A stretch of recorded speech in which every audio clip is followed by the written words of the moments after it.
Good morning, dear students. Dear students, this is class 12 physics, and I am Atul Tyagi. Dear students, we are studying here chapter second, that is electrostatic potential and capacitance. In the previous video, we have solved up to the third question of NCERT exercise. So let's start our video with the fourth question of NCERT exercise. Question 4 क्या है हमारा? A spherical conductor. Question 4 है हमारा. A spherical conductor of radius 12 centimeter has a charge of 1.6 into 10 to the power minus 7 coulomb. पहले देखते हैं हम कोई स्फेरिकल कंडक्टर है. स्फेरिकल कंडक्टर की जो रेडियस है वो कितना है हमारा? r है हमारा 12 सेंटीमीटर. इसे हम SI यूनिट में कन्वर्ट कर लेते हैं. 12 into 10 to the power minus 2 metre, या फिर हम इसे ऐसे भी बोल सकते हैं 12/100 मीटर, ऐसे भी कह सकते हैं. ऐसे ना लिखकर आप ऐसे भी लिख सकते हो, और ये हो जाएगा हमारा 0.12 metre. Is that clear? Okay. Charge कितना दिया हुआ है? 1.6 into 10 to the power minus 7 coulomb. Q की वैल्यू कितनी दी हुई है? Q equals to 1.6 into 10 to the power minus 7 coulomb. Okay. Distributed uniformly over at surface. Surface पर डिस्ट्रीब्यूट किया हुआ है. What is the electric field? Number 1 inside the sphere. First part है इनसाइड द स्फीयर. हमको पता होता है जो चार्ज रिजाइड करता है वो हमेशा आउटर सरफेस पर करता है किसी भी स्फेरिकल कंडक्टर के लिए. तो जब चार्ज बाहर है, सरफेस पर है, ठीक है, केवल चार्ज यहाँ पर डिस्ट्रीब्यूटेड है, अंदर नहीं है, तो क्या होगा? इलेक्ट्रिक फील्ड जीरो होगा. So E equals to zero. Okay. Electric field will be zero inside the conductor. Okay.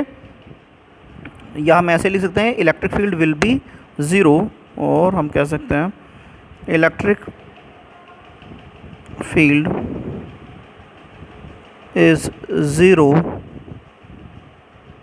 Inside the conductor, बल्कि स्फेरिकल कंडक्टर.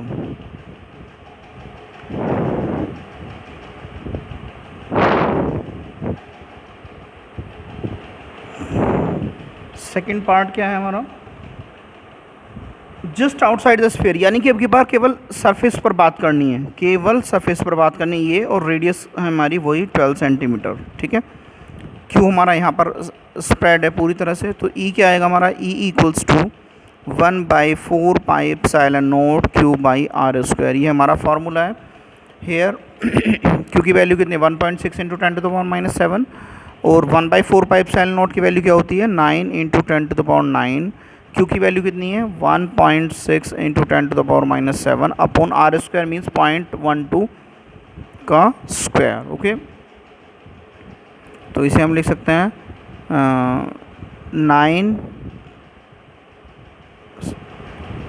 9 इंटू 1.6 अपॉन 0.12 ये हो गया हमारा into 10 to the power 9 into 10 to the power minus 7. ये ऊपर वाले numerator वाले. ठीक है. इसे आप इस टाइप से कर सकते हैं. यदि यहाँ पर एक ज़ीरो हम इंक्रीज़ कर लें तो हम यहाँ से कैंसिल कर सकते हैं. ठीक है. और इसे हटाएंगे तो डबल ज़ीरो और बढ़ जाएंगे. सो हम लिख सकते हैं 9 into 1600 upon 12 into 12 into 10 to the power, यहाँ कितना रह जाएगा? प्लस का 9 है, माइनस के 7 है, तो प्लस के 2 रह जाएगा. That is 4 3s are 12, 4 4s are 16, 4000 आ जाएगा हमारा. 3 3s are 9. ओके. और 3 4s are 12, 4 1s are 4, that is 1000 into 10 to the power 2. Okay. ये आएगा हमारा 10 टू द पावर 3 हो जाएगा ये हमारा, इंटू 10 टू द पावर 2 हो जाएगा, that is 10 to the power 5. अब इसका यूनिट क्या होता है? ऐसा यूनिट होता है हमारा इलेक्ट्रिक फील्ड का न्यूटन पर coulomb. Okay. So which is the answer of second part. Just a minute.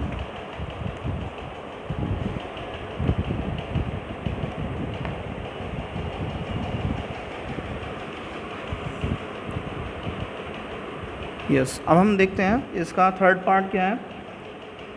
At a point 18 centimetre from the centre of sphere, यानी कि थर्ड पार्ट क्या है हमारा, ये हमारा स्फेयर है,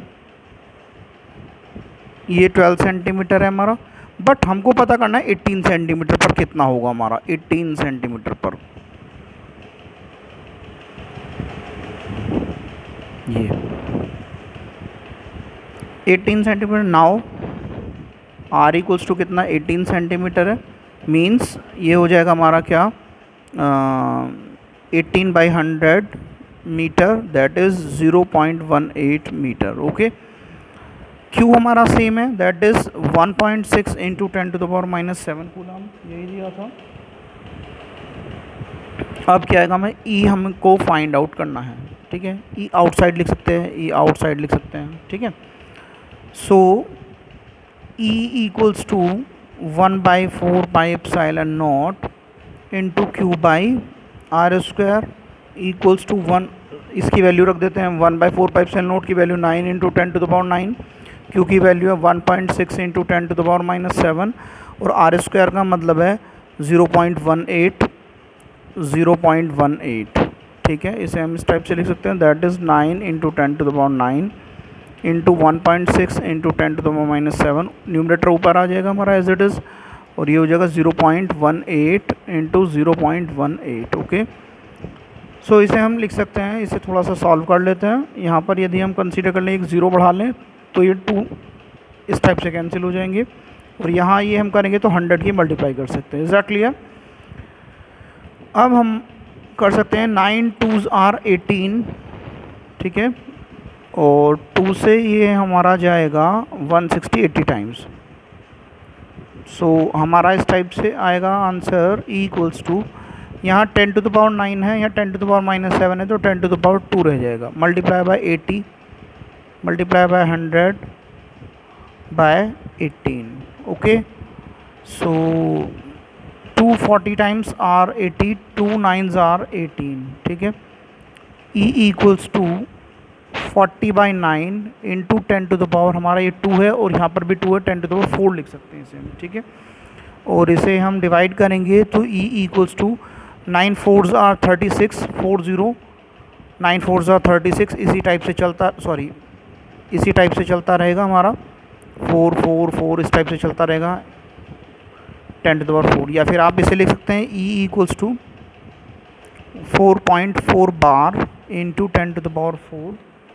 यूनिट हमारी पहले हमने क्या लिखी थी, newton per coulomb, so simply newton per coulomb होती है इलेक्ट्रिक फील्ड की ऐसा यूनिट, तो हम इसे लिख लेंगे which is the required answer. Okay, अब हम सॉल्व करते हैं next question.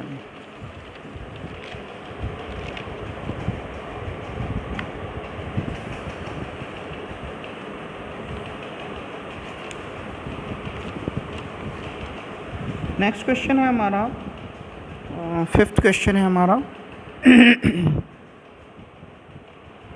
A parallel plate capacitor with air between the plates has the capacitance of 8 picofarad.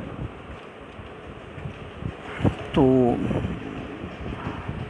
C कितना दिया हुआ है, C दिया हुआ है 8 पिकोफेरेड। डियर स्टूडेंट्स, आपको पता होना चाहिए पिको एक प्रीफिक्स है जो 10⁻⁻12 के लिए यूज़ किया जाता है, तो हम इसे फेरेड में कन्वर्ट करते हैं, 8 इंटू 10⁻⁻12 फेरेड। यहाँ पर लिख देंगे since 1 picofarad equals to 10⁻⁻12 farad. Okay, तो ये सी आ गया हमारा। अब दिया हुआ है इन्होंने, what will be the capacitance if the distance between the plates be reduced by half. Okay, the space between them is filled with the substance of dielectric constant के इक्वल्स टू 6। ओके, हमको पता होता है air core capacitor के लिए, for air capacitor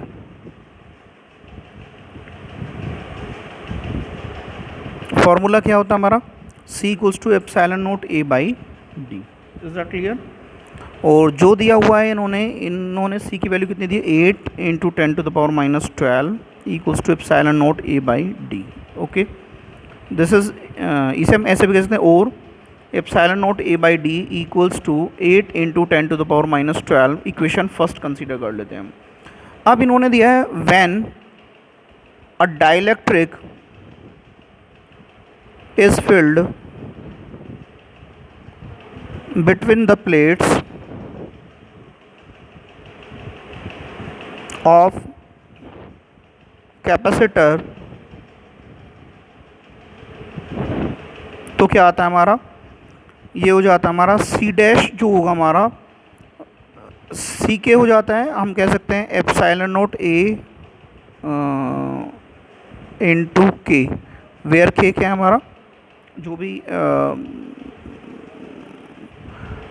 इसकी dielectric fill किया गया है उसके लिए हमारा ये आएगा, ठीक है ना, डी। ठीक है, अब क्वेश्चन में दिया हुआ है कि जो डिस्टेंस है प्लेट्स के बीच की वो हाफ कर दी है, यानी कि इसे हम इस टाइप से लिख सकते हैं, हेयर डी डैश कंसीडर कर लेते हैं, D dash equals to D by two. ठीक है, एंड जो ये दिया हुआ है के की वैल्यू दी हुई है वो कितनी दी हुई है, वो दी हुई है 6। Yes, so C dash equals to epsilon naught into A into 6 upon D by two, ये 2 हमारा यहाँ आ जाएगा। ठीक है, implies from here c dash equals to epsilon naught a into 6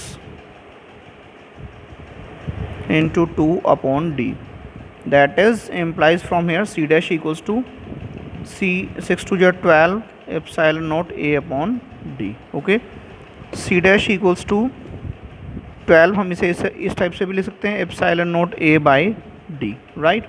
और ये epsilon naught a by D की value कितनी है from equation first, epsilon naught a by D की वैल्यू हमारी 8 into 10 to the minus 12, so C dash equals to 12 into 8 into 10 to the power minus 12, C dash equals to 96 into 10 to the minus 12, और हम इसे कह सकते हैं सी dash equals to 96, ये किस के लिए हम आता है, पिको फैरड, ये फैरड था हमारा, which is the required answer. Dear students, if you like this video, please like, share and subscribe. Thanks. Have a wonderful day.